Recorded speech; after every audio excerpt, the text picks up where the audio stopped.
तो आपको नहीं लगता कि भारतीय जनता पार्टी में एकजुटता नहीं है, सब अलग अलग राह पे हैं? चाहे वो रघुवर दास की बात करें, अर्जुन मुंडा की बात करें, बाबूलाल मरांडी की बात करें या चंपई सोरेन की बात करें, सबको एकजुट होके जरूरत है काम करने की।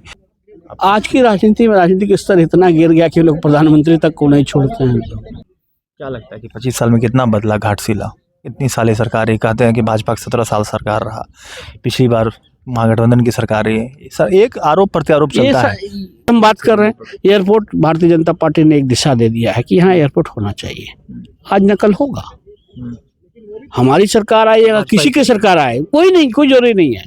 किसी एक विचार आ गया है ना, तो उस विचार पे आज नकल जो भी सरकार में बैठेगा उसको करना होगा। जो चाहेंगे हो सकती है, हेमंत जी चाहेंगे तो सीएम भी बन सकता है, ये कोई बड़ा चीज नहीं है। उनका ये घर का मामला है, टक्कर है। इस वक्त हमारे साथ बातचीत करने के लिए रमेश हांसदा हैं, भाजपा के नेता हैं, और अगर बाबूलाल सोरेन को टिकट नहीं मिलता तो घाटशिला उपचुनाव में टिकट इनको ही देने की बात थी और चुनाव लड़ने की बात थी। दादा, आप तो कई साल तक झारखंड मुक्ति मोर्चा में रहे हैं, गुरुजी शिबू सोरेन के शिष्य रहे हैं। क्या लगता है कि जो चुनाव यहाँ पर हो रहे हैं वह बिल्कुल, एक तरफ मुख्यमंत्री हेमंत सोरेन है, दूसरी तरफ पूर्व मुख्यमंत्री चंपई सोरेन है। अभी थोड़ा देर पहले सभा को संबोधित करते हुए जो मुख्यमंत्री हेमंत सोरेन है, उन्होंने कहा कि जीवन भर चंपई सोरेन ने खाया पिया, मोटा ताजा हो गए, और बैल जो की तरह जो है, जब वक्त आया जोतने का तो बैल की तरह जो है वहाँ चले गए। कैसे देखते हैं इस बयान को आप? सबसे पहले तो ये बताइए। चुनाव है, बयान तो आते रहते हैं और इन बयानों से बहुत कुछ नहीं होता है, इसलिए ये बहुत बड़ी बात नहीं है, ये स्वाभाविक है। अगर बैल की तरह कहना, आज की राजनीति में राजनीतिक स्तर इतना गिर गया कि लोग प्रधानमंत्री तक को नहीं छोड़ते हैं, इसलिए इन सब चीज़ों पे मैं बहुत ज़्यादा ये नहीं देखता हूँ। मैं ये समझता हूँ राजनीति का मूल व्यक्ति से व्यक्ति कितना संपर्क कर पाता है, कितना उन तक प्रभाव पड़ पाता है, ये बड़ा चीज़ है।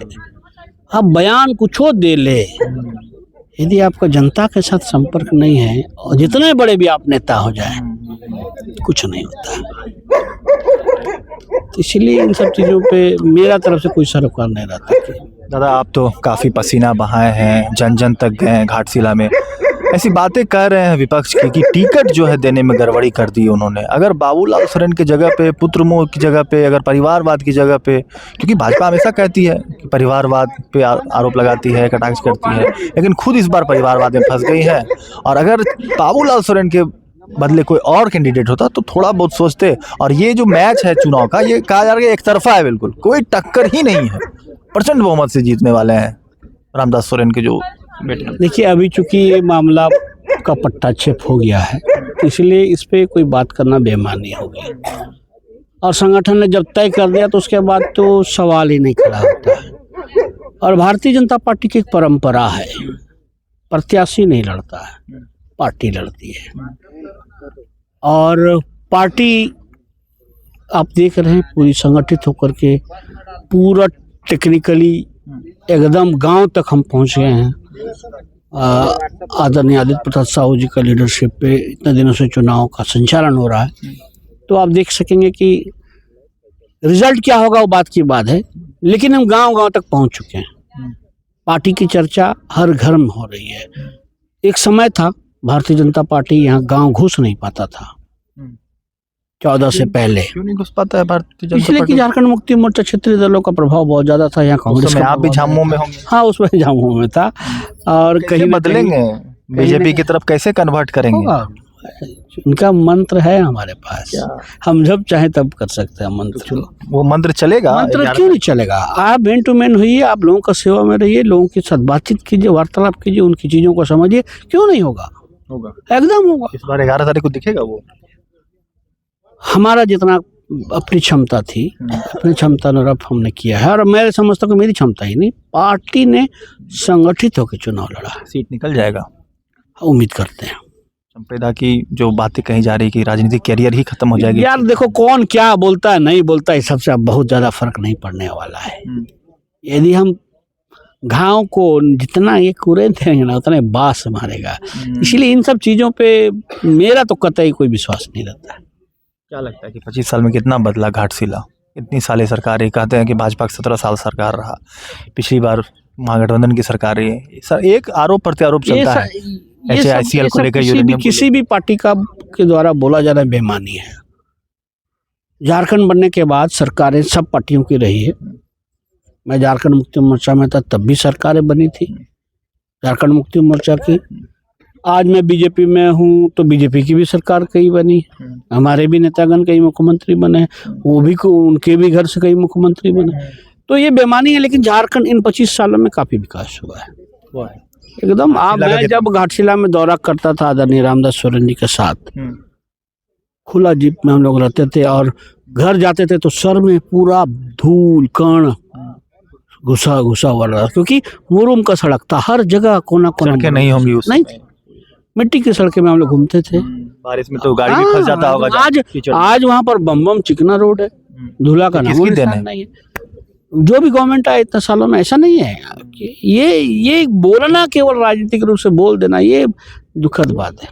राज्य आगे बढ़ा है, अस्पताल नहीं है, अनुमंडल अस्पताल खुला है, जो अनुमंडल अस्पताल खुला है, उस जमाने में वो भी नहीं था।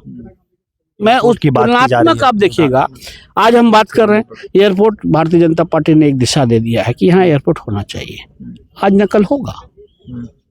हमारी सरकार आए या किसी की सरकार आए, कोई नहीं, कोई जरूरी नहीं है, किसी एक विचार आ गया है ना, तो उस विचार पे आज नकल जो भी सरकार में बैठेगा उसको करना होगा। देखिए जैसा एक समय था कि राज्य राष्ट्रीय पार्टी के लिए एक बड़ा ये था अलगाववाद, झारखंड पार्टी ने उसको कहा कि राज्य देना होगा। समय आया वही राष्ट्रीय पार्टी कांग्रेस, वही राष्ट्रीय पार्टी भाजपा को राज्य देना पड़ा ना।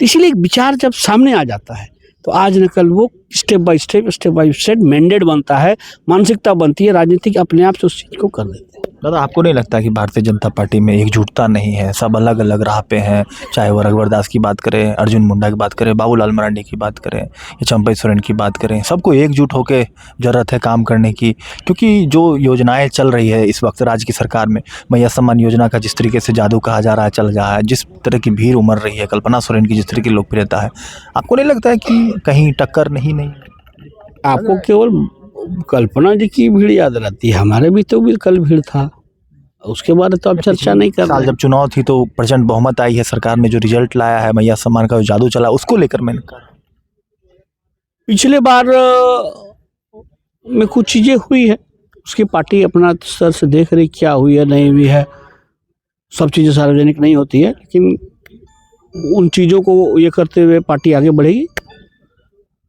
देश में पार्टी राज कर रही है। कई राज्यों में राज्य सरकारें भाजपा की है, केंद्र सरकार है, आज भी मोदी जी का सशक्त नेतृत्व भाजपा के साथ है। सभी मुख्यमंत्री हाँ एकदम मुख्यमंत्री कहते हैं कि अकेला ही काफी हूँ सबके लिए, क्योंकि अकेले ही है वो अकेले बाबा थे, बाबा चले। कल्पना सोरेन वो तो अर्धांगिनी है, अब तो रहेंगी, उसको कहाँ नायक भी है। हाँ और जो चाहेंगे हो सकती है, हेमंत जी चाहेंगे तो सीएम भी बन सकता है, ये कोई बड़ा चीज नहीं है, उनका ये घर का मामला है। टक्कर है चुनाव में या एक तरफा? टक्कर रहता है तब मजा आता है। टक्कर आप अपनी नजर से निश्चित रूप से टक्कर है, इस पे निकल जाएगा, टक्कर है और हम सीट निकालने की पोजीशन, क्योंकि 2 दिन और बचा है। इस 2 दिन में बहुत सा चीज राजनीति में कब कहाँ क्या हो कोई नहीं कर सकता है।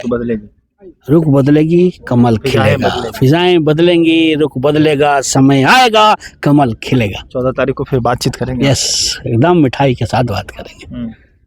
चलिए, तो ये थे हमारे साथ रमेश हांसदा, जिन्होंने कहा है कि कमल खिलेगा इस बार और पूरा समर्थन इन्होंने दिया है।